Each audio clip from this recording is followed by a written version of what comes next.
Bonjour tout le monde, Steve Lévesque aka Mr. K pour un autre tutoriel OBS. Aujourd'hui, on voit OBS 28. On va checker les nouveautés et améliorations qu'il va y avoir dans la nouvelle version qui va sortir incessamment sous peu.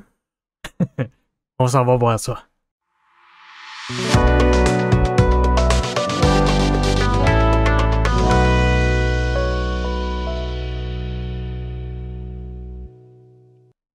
Évidemment, pour pouvoir installer OBS 28, il faut aller le télécharger. Donc, je vous invite à aller, si vous voulez tester la bêta, à aller sur le GitHub. Le lien va être dans la description du vidéo. Pour pouvoir télécharger, on peut, si vous voulez, faire le tour de toutes les updates et améliorations qu'il y a. New Feature and Addition, les tweaks. Il y en a vraiment beaucoup. Les bug fixes, il y en a vraiment beaucoup aussi. Donc, c'est quelque chose que je vous invite peut-être à aller lire pour la version 28, savoir ce qui s'en vient que je n'aurais pas couvert dans la vidéo aujourd'hui. Donc, on descend complètement en bas. C'est long. J'ai même pas la bonne en plus. C'est pour ça que c'est long.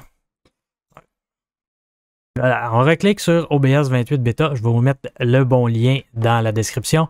Donc, on a toutes les updates et évidemment, on télécharge la version installer, que probablement celle-là que vous utilisez, ou si vous voulez l'utiliser en mode portable, faites-le avec peut-être le full x64 qui est un zip, donc qu'on n'a pas besoin d'installer, qui va fonctionner quand même. Si vous savez ce que vous faites avec le mode portable, vous pouvez faire ça. Bref, une fois que c'est fait, on peut ouvrir OBS, en fait, il était déjà ouvert. Je ne le rouvrirai pas une deuxième fois. Juste muter ça. Normalement, ça ne devrait pas rentrer en double dans la vidéo, mais c'est juste au cas où. Donc, on voit visuellement et plus foncé un peu le thème. Le thème a été modifié un petit peu aussi. Le thème s'appelle Yami maintenant. Donc, on voit les bordures de coins un petit peu plus ronds, un thème un peu plus dark. Pour ceux qui aiment le dark mode, vous allez adorer ce thème-là. Donc, visuellement, à premier coup d'œil, c'est ce qu'on voit de nouveau. Autre grosse nouveauté du côté d'OBS, c'est le support natif de WebSocket 5. C'est très important de le mentionner parce que WebSocket 5 est sorti officiellement. Le 4 est encore disponible. Ce n'est pas une mise à jour. Ça a été une réécriture complète du WebSocket. Donc, tout ce qui est WebSocket 4 ne fonctionnera pas sur WebSocket 5. C'est pour ça que c'est important de le mentionner parce que tout ce qui est présentement StreamerBot, LioranBoard, là, j'oublie le nom des autres, là, mais il y a d'autres logiciels pour contrôler vos OBS qui se fait via le WebSocket. Ce ne sera pas compatible. Donc, si c'est quelque chose que vous utilisez, attendez avant de faire la mise à jour. Assurez-vous que ce que vous avez de besoin va être compatible avec le WebSocket 5. Si vous êtes habitué, vous savez aussi qu'il y a la version 4.1 Compat qui est compatible pour permettre d'utiliser les deux en même temps. Donc, c'est quelque chose qui est possible toujours de faire. Mais attendez, assurez-vous que ce que vous avez besoin est compatible avec le WebSocket 5. Très important. Sinon, autre grosse nouveauté, on a un Application Audio Capture qui était une extension d'Excel Draw avant, à part, qu'on installait. Ce que ça fait, ça, c'est que le nom dit, c'est que ça vous permet de pouvoir prendre une fenêtre en particulier et de capturer l'audio de cette fenêtre-là. Donc, on pourrait avoir, là, vous voyez tous mes onglets de Explorer. Et on voit qu'il y en a plus qu'un d'ouvert. Hein? Je pourrais aller chercher Samy, je pourrais aller chercher j'ai mon KeyPass, mon Notepad, les Orange Board qui est ouvert aussi, puisque je travaille encore présentement avec les deux. Parce que j'ai fait une vidéo sur Samy. Je vous invite à aller le voir. Peut-être une invitation quelque part dans la vidéo. Donc, c'est ça. Fait qu'on peut individuellement rajouter les jeux qu'on voudrait, les applications. Par exemple, vous avez tout le temps un jeu que le son est vraiment trop fort par rapport aux autres. Ben, vous pouvez lui dire, ben, lui, je veux pas qu'il passe par mon setup régulier de son. Je veux le gérer indépendamment. Ben, on le met là-dedans. Ça peut être la même chose avec Spotify. Vous voulez avoir votre Spotify, vous utilisez ça. En fait, ce que ça fait, c'est que ça vous évite d'avoir des câbles virtuels parce qu'ils gèrent indépendamment. T'sais. Les câbles virtuels pouvaient être utilisés pour ça, pour avoir chaque application dans son câble virtuel. Mais ça fait exactement la même chose sans câble virtuel. Et One pour ça, chapeau, Excel Draw, puis c'est une très bonne chose, je pense, que ça soit intégré directement dans OBS parce que ça donne plus de contrôle sur nos applications et tout le reste. Ensuite, qu'est-ce qu'on a?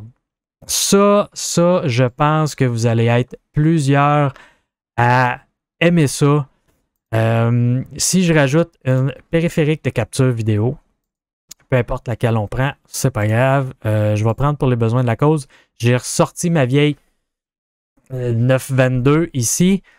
Vous vous souvenez qu'on pouvait configurer la vidéo, on pouvait changer les trucs automatiquement. J'enlève du contraste, je mets de la saturation, pas de netteté. La balance des blancs, oups, est automatique. Je l'enlève, je mets ça complètement jaune. Appliquer, c'est pas beau, c'est pas grave, je ferme. Là, je sais pas. Ah, le OBS a gelé. Oh, c'est le fun. C'est en bêta. C'est normal. Ben, c'est normal. Ça peut arriver. Alors, on va attendre qu'il dégèle, puis on va le réouvrir. Ah non, c'est ça. Il n'y avait pas gelé, j'avais oublié de faire un petit OK sur une fenêtre. Donc, c'est ça. On réouvre. Je ne sais pas s'il va l'avoir sauvegardé. Normalement, vous voyez, elle est encore là. Elle est encore aussi pas belle qu'elle était avant. Donc, la grosse nouveauté, c'est ça, c'est que à même le OBS, sans aucun plugin, sans aucun rien, ça sauvegarde vos paramètres que vous avez setupés, que vous avez mis manuellement. Donc, Pretty Woman, mais que tu sois prêt à recommencer à streamer en septembre. J'espère que le 28 va être sorti et que tu vas utiliser cette option-là. Donc, ensuite, autre nouveauté, on va dans les fichiers paramètres. J'ai l'air de tout le temps regarder à côté, mais c'est parce que je me suis pris des notes pour mettre ceux que je trouvais qui étaient le plus important. On a un nouveau menu qui est accessibilité. Et dans accessibilité, c'est surtout des pré-réglages de couleurs. Et là, Fafoun, je pense à toi. Dans les pré-réglages, on vient cocher utiliser les couleurs différentes. Donc, on peut utiliser ceux par défaut. On peut les personnaliser aussi. Donc, on peut choisir nous-mêmes quelle couleur on veut pour les bandes de volume, pour les bordures de source. Et on peut aussi utiliser le format daltonien. Fafoun, je pense que mais que tu passes à 28, tu vas mettre cette option-là pour que tu vois peut-être un peu plus les couleurs. Et en même temps, ça m'amène aussi à les nouveautés dans les sources. Donc, quand on crée une source, là, on voit ici, c'est rouge, mais on voit les pixels qui sont ici. Je ne sais pas si je pourrais peut-être zoomer un petit peu. Ça peut arriver que ça glitch. Il y en a eu un, mais vous voyez ici les pixels. Donc, si je déplace ma source, je vais essayer d'être centré puis de le voir un peu de chaque côté. On voit les deux pixels. Donc, ça va être plus facile de pouvoir aligner nos sources et de les centrer.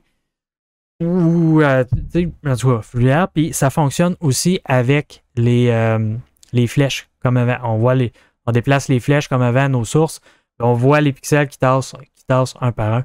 Ça, c'était une pas pire de nouvelle nouveauté. Dans les sources aussi, nouveauté source, il y a ExcelDraw a rajouté dans les transitions d'affichage et de masquage des copier-coller. Donc, on peut choisir, par exemple, dans la fonction de marquage, je le mets fondu. Dans mon affichage, il était à aucune. Fait que si je reviens dans mon masquage, je fais copier et je m'en vais dans l'affichage, je fais coller.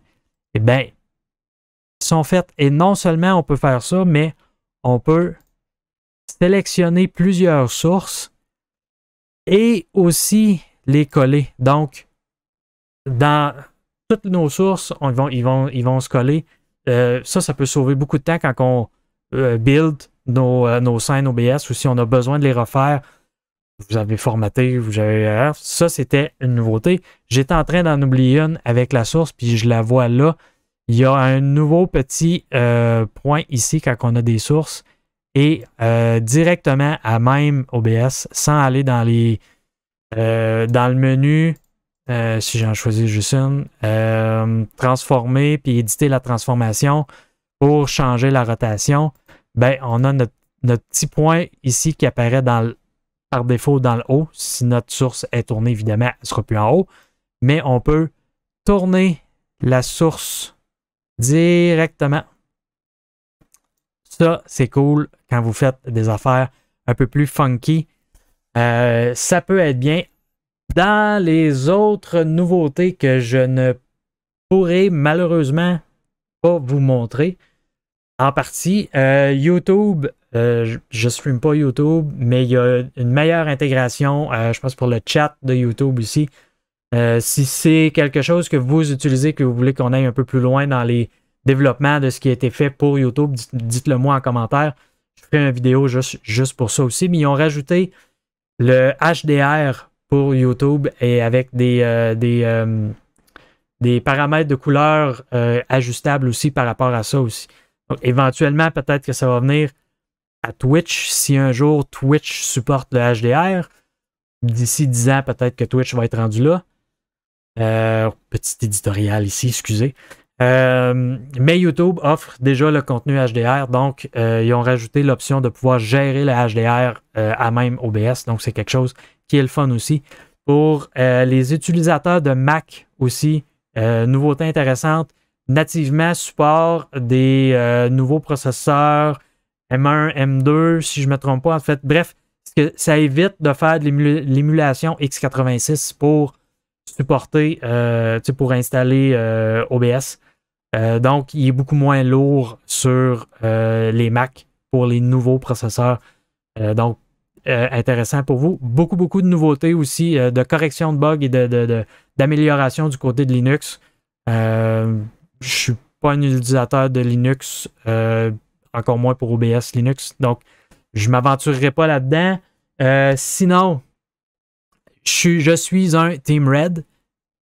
Je suis un Team AMD. Je m'en excuse. Je suis ATI depuis le début et ça a été racheté par AMD. Donc, je ne peux pas vous montrer les options qui viennent maintenant built-in dans OBS 28 pour ceux qui ont des cartes vidéo NVDA.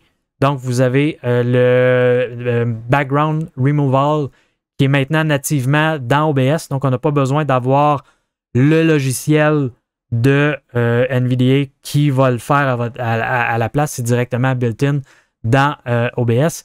Et aussi le Noise Suppression qui est les cartes vidéo l'offre. Pour NVDA, je crois que si je me rappelle bien, AMD s'en vient avec quelque chose. Intel, je ne suis pas certain, parce qu'Intel s'en vient aussi avec des cartes graphiques qui semblent prometteuses.